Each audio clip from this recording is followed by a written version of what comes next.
E o jiu-jitsu, na minha concepção, ele não tem mais a mesma finalidade que tinha antigamente. Antigamente o jiu-jitsu, na minha época, em 1970, né, o que eu vi foi uma insistência muito grande do mestre Hélio Gracie para fazer o negócio acontecer, né, para chegar na data do primeiro UFC, vamos dizer assim. Sim. Mas até chegar ao UFC teve muita coisa que aconteceu, né?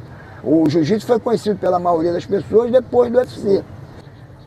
E aí, pessoal, tudo bem? Sandro Padial, agora canal Padial TV, primeiro programa com novo nome, Padial TV. Aqui, ó, mestre Sérgio Malibu. Só com jovem, né? Como é que é, Malibu? Mali o quê? Não, aqui não é para fazer o teste do microfone que eu falo, Maliboso chegou, alô, criançada. Aí as crianças fogem, chora. Silvio Bu. Silvio Bu, é isso aí. Como é que era na época lá das antigas, que os caras mudavam o nome de trás para frente? Era Som Querri. Som Ré. Som Ré. Pessoal, é o seguinte, o mestre Sérgio Malibu já esteve aqui no canal várias vezes, a gente já falou da história dele, já falamos de história de jiu-jitsu, falamos muita história de bastidor, e agora vamos fazer um papo novo aqui. O mestre, ele já rodou o mundo aí, principalmente na Europa, né? Tá fazendo várias excursões, também tá fazendo no Brasil. Agora a gente tá aqui gravando em Santa Catarina, Balneário Camboriú, na Praia de Estaleiro, que é um paraíso. Se você perguntar onde é que nós estamos, é na Praia de Estaleiro. Muito bonito. E o que está acontecendo, mestre? O que está acontecendo no mundo? O que você está vendo no mundo de jiu-jitsu comparado com o que era nas antigas, com o que é agora? Qual o cenário aí? Qual é o teu depoimento sobre isso? Olha, o negócio é o seguinte, a minha visão, primeiro, eu vou falar um pouco da minha personalidade, né? Eu entrei no jiu-jitsu, como todo mundo, né? Todo mundo entra na faixa branca, né? Que é uma época muito bacana, que você está ali curioso para aprender uma série de coisas, né? E depois que você chegar na faixa preta, eu continuo com a mesma curiosidade, entendeu? Então eu acredito que eu gosto de ser faixa branca, ou seja, eu gosto de aprender o tempo todo, né? Mas ao mesmo tempo, depois de quase 50 anos, 49 anos de jiu-jitsu, é óbvio que qualquer pessoa que faz alguma coisa nessa quantidade de tempo tem uma bagagem também. Então eu tenho algum conhecimento, né?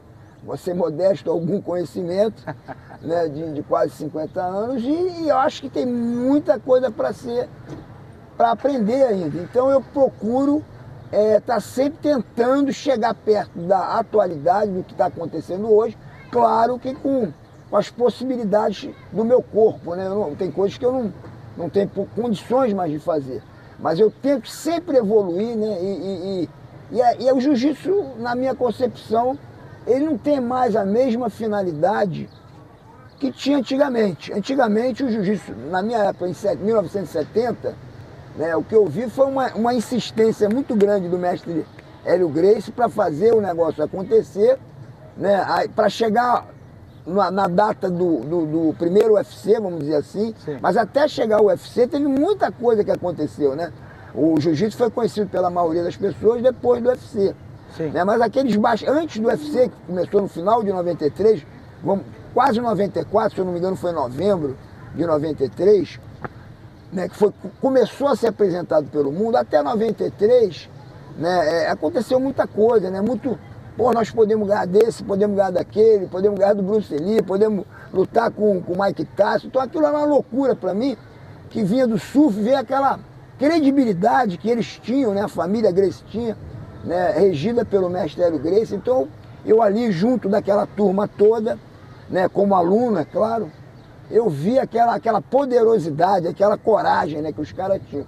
E eu vi muitas pessoas da família Gracie, né, que todo mundo sabe que são vários, saindo fora, né? Porra, e só sobrou o mestre Hélio, cara. Só sobrou o mestre Hélio, que continuou confiando até o dia que se concretizou, né, com as vitórias do Royce Gracie no primeiro UFC, no segundo, teve o terceiro que ele lutou 2 lutas só e saiu machucado, depois lutou outro, ganhou de novo, aí foi uma loucura. Aí o mundo inteiro queria saber que luta era aquela, que no Rio de Janeiro era a mesma coisa. Ninguém conhecia jiu-jitsu, ninguém botava fé em jiu-jitsu. Não botava fé porque eu não sabia o que era, ninguém tinha nem visto ainda o que era. Então eu consegui ver uma vez, pela primeira vez, aquela luta que eu tenho aí no UFC, do Rickson contra o Havaiano, né? Um confronto, na verdade, não foi uma luta. Você até aparece ali no vídeo, né? Eu conto essa história porque foi a maior surpresa da minha vida ver uma pessoa tão pequena ganhar de uma pessoa tão grande, né, cara? E a gente era criança ainda, não tinha passado os 18 anos. Não dava nem para ir para o exército ainda, o cara já estava se confrontando com um gorila, né? Um monstro de Samoa lá, havaiano, com uma feição, né, diferente, uma pessoa com outras características visuais. Fala, Carioca! Fala, velho. Aí, porra, o negócio é o seguinte, aí teve essa aí, eu entrei no jiu-jitsu, né, e impressionado, e foi aquilo que fez a maioria entrar naquela época no jiu-jitsu, eram os confrontos, né? Sim. Então, a coragem da família, com o Zulu, né, quando o Zulu foi lutar com o Rickson também, né, o Hollis, né, o poder mental que o Hollis tinha, a eficiência que o Hollis tinha, né, um cara menor também, 70 e poucos quilos, o Hélio, que também tinha 70 e pouco, ó, tantas lutas que ele fez, né? Então, isso foi uma época. E hoje, o jiu-jitsu transformou, porra, em competições, campeonatos, tem dinheiro rolando, né, cara? Muito dinheiro. Outro dia vi um campeonato nos Estados Unidos que foi pago $1 milhão de dólares pro campeão, um campeonato sem kimono. Outra coisa que tem que ser falada, hoje o jiu-jitsu virou... Não tinha competição sem kimono na minha época. Era só na luta livre olímpica, quando a gente queria entrar num negócio sem kimono. O sem kimono... Tirava o kimono pro vale tudo, né? Exatamente. O sem kimono, ninguém competia sem kimono. Não tinha técnicas para lutar uma luta sem kimono. As técnicas eram para fazer um vale tudo, exatamente. Mas teve que chegar perto do rosto do cara, passar a guarda, o joelho na barriga, montar, estrangular ou bater, né? Essa era a finalidade do jiu-jitsu. Passar a guarda para chegar no rosto. E o negócio foi mudando. Agora o pessoal ataca a pé, né? Não vai mais na direção do rosto, vai na direção do pé, né, cara? E hoje, se você for ver bem, quem é o melhor lutador de jiu-jitsu do mundo? É o Gordon Ryan, um americano, né? Sim. Demorou muito a acontecer, mas hoje essa é a realidade. Hoje o cara que eu fico admirado de ver chama-se Craig Jones. Craig Jones é um americano, quando eu vejo ele treinando, as técnicas dele, então o negócio foi para esse lado. Não que a defesa pessoal não seja uma coisa super importante, né? Eu costumo dizer que você aprende a nadar, não é para fazer uma travessia, para nadar daqui na pedra, mas se o seu barco afundar aqui e a pedra estiver ali e você souber nadar, você tem chance de se salvar. E a defesa pessoal é uma chance que você tem de se salvar num momento, né, de crítico na tua casa, se alguém entrar e tal. Se você não souber nada, tu está entregue nas mãos de outra pessoa. Agora, se você tiver com um bandido dentro da tua casa, no momento que ele se distrai, você tiver uma técnica, com chance realmente de sair daquela situação, você pode salvar a tua família. Então, acho que a defesa pessoal é muito importante, né, dar segurança na pessoa, o básico, naquele básico do jiu-jitsu. Isso é muito importante, mas eu procuro aprender, por exemplo, vou dar um exemplo. Nos meus tempos, a competição era só de kimono. Não tinha competição sem kimono, a não ser vale tudo, que também era proibido numa época, né? E campeonato de jiu-jitsu tinham muito poucos. Então o que auxiliava a nossa luta de jiu-jitsu, que começava em pé, era o judô. Hoje com a DCC, que o pessoal de Abu Dhabi fez, né? E agora o pessoal dos Estados Unidos também, né, fizeram também outros eventos, o wrestling auxilia o começo da luta do jiu-jitsu sem kimono. Então, mas sempre um fundamento de luta em pé para ajudar. Ajudar para chegar no chão numa boa. Que inclusive o Menegali ali acabou perdendo a sua luta por causa desse movimento de queda. Acabou se machucando lá e tal, mas só se machucou porque o cara botou ele para baixo. Foi uma queda meio de judô, né, cara? Foi uma queda meio de judô, né? Foi uma queda de judô. Apesar de sem cara... kimono, né? Apesar de ser sem kimono. A primeira ali Então, o que acontece? Padial, eu tenho que aprender um pouco de wrestling. Sim. Meu corpo está mais endurecido, mas mesmo assim, como professor, eu tenho que ensinar alguma coisa para os alunos, caso eles queiram entrar numa competição sem kimono. Mas eu não querendo te interromper, porque eu estou deixando ele falar bastante, que eu acho que é o bom, né? Difícil. E é difícil eu falar muito. Mas assim, o teu principal mestre, que era o Hollis, ele tinha isso como fundamento, porque ele trouxe o Bob Anderson do wrestling. Lembro, exatamente. Né? Era envolvido com o sambo. Exato. Então você está fazendo aquilo que também te colocaram na cabeça lá atrás. E é disso que eu queria falar, queria que você falasse, na verdade. Muita gente que vai escutar esse papo vai falar assim, não, mas o jiu-jitsu evoluiu muito. De fato, ele tecnicamente evoluiu muito. e tem evoluído cada dia. Só que assim, a mentalidade, que eu acho que é aí que você deve falar para nós sobre isso, a mentalidade mudou muito também. Então, a técnica vem evoluindo, mas a mentalidade que se tinha de 60, 70, 80, já não é mais a mesma. Então, você tem uma técnica aplicada com uma mentalidade diferente. Uma finalidade diferente. Uma finalidade diferente, né? A finalidade hoje hoje virou profissional e antigamente era amador. Antes era amador. Acho que as lutas que o Rickson lutou com o Havaiano de graça. Lutou com o Zulu quase que de graça também. Então era realmente para apresentar um esporte para os outros esportes, para as pessoas respeitarem o jiu-jitsu. Hoje está consagrado através do UFC, do Royce, todo mundo sabe que é eficiente, todo mundo que luta MMA faz jiu-jitsu também, e o pessoal do jiu-jitsu hoje ganha dinheiro com o kimono, e alguns que são mais bravos tentam entrar no MMA para ganhar um outro dinheiro, que até é maior do que o de kimono. Então tem opções para todo mundo, não se tem mais briga de rua. Quando fala, não, negócio de briga de rua, jiu-jitsu de rua, eu acho que não tem mais briga de rua. Hoje em dia, a defesa pessoal principal na rua, infelizmente, é a arma, né? Ontem eu estava com um rapaz, ele falou, eu ando armado, mas eu procuro não...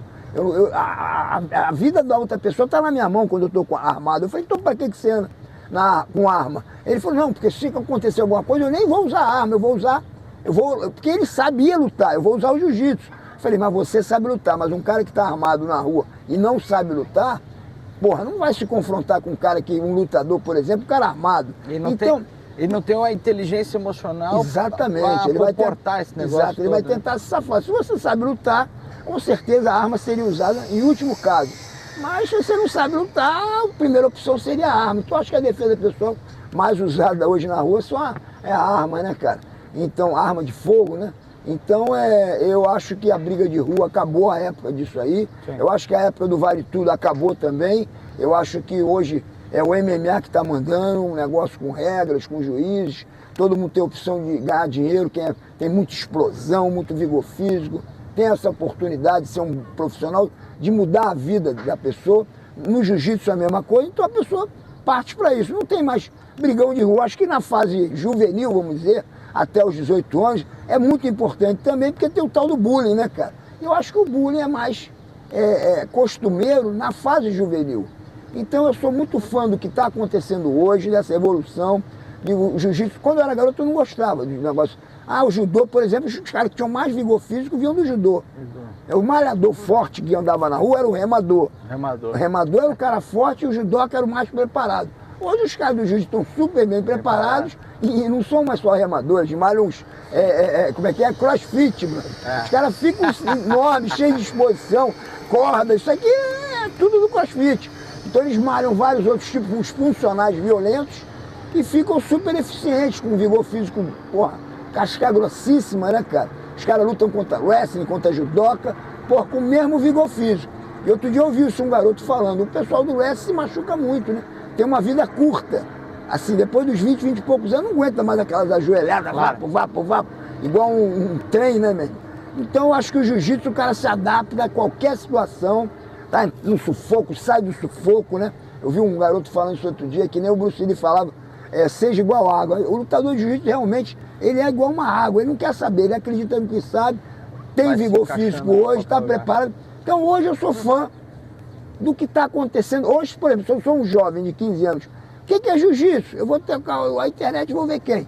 Vou ver os irmãos Miau ensinando, vou ver o Gordon Raya, não sei o quê, só vou ver o que está acontecendo. Ninguém mais vai ver os bastidores, aquilo que aconteceu, a pavimentação do jiu-jitsu ficou para trás. Mas esse alicerce, esse fundamento do jiu-jitsu, através dos mestres, professores, como o professor Sérgio Malibu aqui, o mestre, né? Sérgio Malibu, é fundamental, apesar de que as pessoas, como ele falou, acabam vendo primeiro os que estão acontecendo hoje, né? Tipo um Gordon Ryan, um Melegale, mas é importante você dar espaço e visão a quem já está muitas décadas aí. Então aí eu queria te perguntar um negócio. Deixa eu só finalizar esse assunto. Ontem eu fiz um seminário aqui. A metade era faixa preta, a metade era faixa colorida. Eu te garanto, estou aqui com eu chamo meu ajudante de Minotauro, que ele é meio grandão, Ninguém sabia nada do que eu mostrei. Imagina. Ninguém sabia nada do que eu mostrei. E tudo que eu mostrei, eu aprendi nos últimos anos, vamos dizer assim. Não foi há 40, 50 anos atrás. Mas com a visão fundamental. Claro. Porque quando você... Isso eu até quero falar. Quando você vê uma técnica nova, você não enxerga ela igual o moleque novo. É lógico. Você tem uma outra cabeça. Não, eu estudo, eu faço milhões de coisas. Eu estudo o tempo todo, porque eu vivo desse estudo. Né? Eu tenho que aprimorar o meu trabalho e tentar chegar na tua academia e não mostrar uma coisa que você já está acostumado a fazer. Claro. E às vezes faz até melhor do que eu. Entendeu? Então eu tenho que tentar. Eu gosto quando eu chego no lugar que eu vejo que tudo que eu estou mostrando, os caras não estão fazendo de primeira. Porque você tem a ensinar daí, né? Exato. Aí eu consigo ensinar uma coisa que eu sei fazer e os caras não sabem. E isso é muito costumeiro. Pô, é bom você chegar no lugar, ter 20 faixas pretas e ver que os faixas pretas não sabem nada do que está mostrando. Vai, porra. Aí os caras veem também o teu valor como professor. Então é isso aí que eu procuro fazer. Ser um old school, um estudante do new school, dentro das minhas condições. Legal. E me fala sobre essa, tá vendo aqui a camiseta Inner Talent aí, todo tipo de força e de empoderamento, vamos chamar assim, mental e físico, que o jiu-jitsu pode trazer através de uma pessoa de décadas de jiu-jitsu como você, né, mestre? Então, assim, o que você traz para esse seminário, para essa molecada? Pô, com décadas, não é pouca década, é muita. Quantas décadas de jiu-jitsu? Entrei antes dos 20, já estou com 66, estou indo para daqui a pouco, estou com 70 anos. Pô, já tem quase 50 anos, se eu não me engano, 48, 49 anos. Você chega para um cara bom aí, teu professor, de repente, quantos anos você tem de jiu-jitsu? Olha, eu tenho 12, 8, 10, 12, 15. Pô, aqui eu tô falando 50 anos de estrada, pô. No tatame, E aí pegou diversas gerações, então tem uma salada de fruta poderosa para ensinar. E como é que você põe isso através desse negócio da energia, de empoderamento, de um pensamento diferente? Eu fico muito feliz de ter primeiro pertencer a alguma coisa. Eu acho que a pessoa, né, o ideal é você pertencer a um vôlei, a um futevôlei, a um surf, né? Porque são esportes. Uma tribo, né? É uma tribo. Você tem que ter, eu acho que eu sou dessa tribo. Então isso para mim é ótimo, né? Eu vejo pessoas que não têm tribo nenhuma, que só malham, ótimo. Fazer exercício físico, se cuidar é excelente, mas é quase que fisiológico. Se cuidar é uma necessidade, como tomar banho, ir ao banheiro, né? Malhar, tem que malhar, né? Eu tô aqui no sul já, sei lá, 7 dias, estou sem malhar, mas é porque eu vim trabalhar. Aí eu tenho que entrar na tua rotina, na rotina de quem me convida para ficar aqui. Mas é fundamental o cara fazer exercício de perna, respiratório, pulmonar, né? Cardiopulmonar, né, cara? O coração e o pulmão tem que estar trabalhando, os músculos tem que a gente com o tempo vai perdendo. Então eu acho que é importante fazer esse trabalho corporal. Mas o esporte, né, cara? O esporte te mantém jovem, cara. Jovem. Quando a gente é jovem, eu falo o seguinte, a gente quando é jovem, a gente faz o quê? Brinca de pega-pega, de esconde-esconde, e o jiu-jitsu é o quê? Eu vou querer, eu sou teu amigão, mas na hora que a gente for brincar, eu não vou, não vou marcar um gol nele não, porque ele é muito meu amigo. Ninguém joga bola sem vontade de marcar um gol. Então se eu for treinar contigo, ou eu vou conseguir te pegar, ou eu vou evitar que você me pegue. Ou eu vou pega, ou vou esconder. Esconde o pescoço. Então é uma maneira de você pertencer a uma tribo e continuar criança. Porque as responsabilidades da vida vão tirando esse lado, né, jovem. E eu, graças a Deus, como era garoto, sempre fui esportista, né? Eu acho que eu descobri esse negócio hoje, do TDAH, né? Que eu nem sabia que isso existia. Por isso que eu não conseguia ler. Que era assim, né?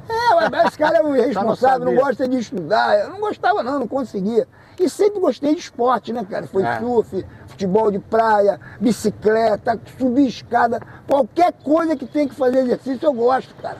Então isso eu gosto mesmo. Estudo jiu-jitsu, estudo sem kimono. Agora, estudar inglês. Às vezes eu preciso estudar inglês, que é uma coisa que eu preciso.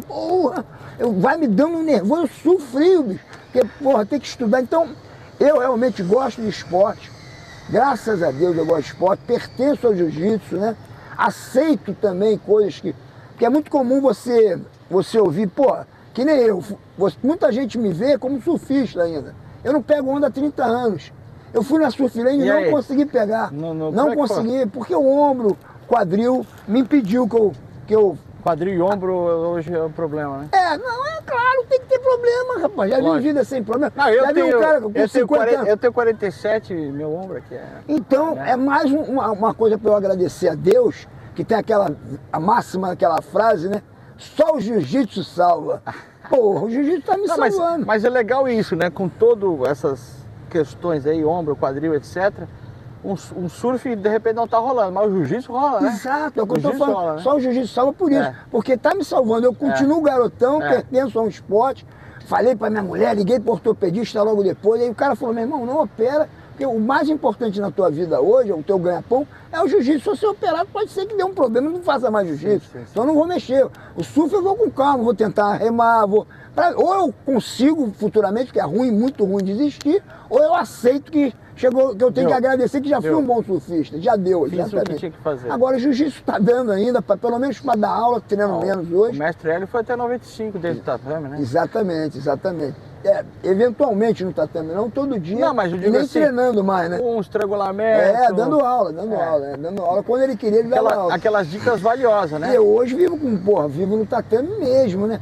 Além de dar aula, eventualmente eu dou uns treinos. Só que agora eu estou procurando.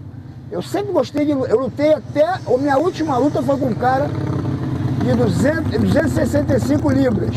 265. Minha última luta.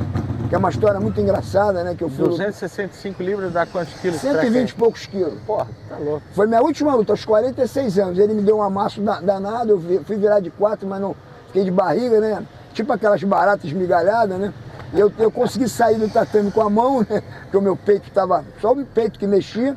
E o juiz era o filho do Hollis que falava para mim voltar pro tatame. E eu, por mesma posição, volta pra mesma posição. Não, mesma posição não tem condição. Aí ele volta na mesma Malibu. Eu falei, não vou voltar. Tinha uns gringos lá gritando, achando que eu estava ganhando tempo. Eu estava assustado com a pressão que eu estava tomando. E aí o Igor falou assim, meu irmão, se tu não voltar na mesma posição, eu vou te desclassificar. Aí eu falei, por favor. Aí parei, acabei. Ali encerrou meu espírito. Defesa pessoal, né? Lógico. Você tá afogado. Tá afogado. Cabeça assim, tu consegue sair. Deu. Volta pra mesma posição. Pô, vou voltar pra debaixo d'água? Tipo, não tem condição. É que nem o nosso amigo Sabá aí, que tô trocando as mensagens com ele, quero gravar uma entrevista com ele. Ele conta daquela do Hollis, que o Hollis bloqueou. Aí ele, pode parar, porque pode parar é defesa pessoal, né? Deu pra mim, né? Reconheceu bateu, que deu pra mim. Bateu. Claro, bater faz parte, você tem que aceitar, claro, a vida é isso. A hora tu ganha e a hora você aceita que não deu pra ganhar. Então é muito bom estar realmente vivendo do jiu-jitsu, estar falando pra rapaziada do jiu-jitsu, ser um cara coroa, que eu tô sempre ao meu redor com jovens, vivo com jovens, não vivo com aqueles coroa do bar que fica jogando carta ali, falando Pô, lembra daquela moça? Eu tenho memória, mas continuo tendo história. Continua fazendo história. Então isso pra mim é um presente de Deus. Tá aqui hoje, falando, vendo essa vista. Um lugar que eu frequentei, que nenhum de vocês aqui hoje fazem jiu-jitsu, estava vivo ainda. Eu vim no sul do Brasil em 1974, 5 e 6. Eu não tinha nascido. Ninguém tinha nascido, ninguém tinha... E hoje eu tenho, aos 60, que voltar no sul, toda essa praia, Itapema, Itajaí, Navegantes, Matios, que é no Paraná, pô, tudo, Laguna, Imbituba, Praia do Porto, Garopaba, Praia da Guarda, tudo, eu vivi isso aí tudo. Com 16 anos de idade, bicho. E hoje, aos 50 anos depois, eu tô de novo aqui, graças à essência antes do surf e essa essência, esse crescimento que foi o jiu-jitsu. O jiu-jitsu me trouxe de volta para um lugar que eu frequentei quando era muito jovem e eu vejo como cresceu, como continua bonito o sul do Brasil. Para mim é um presentão que Deus está me dando através do jiu-jitsu. Legal. Mestre, pessoal, vamos dar um break aqui, ó. E no próximo vídeo você vai ver a gente em outro local aqui da região de Balneário Camboriú, essas praias maravilhosas. Então vamos fazer alguns takes aí. Valeu. Valeu, mestre. Obrigado aí dos bastidores, nosso Minotauro. Valeu. Valeu, rapaziada.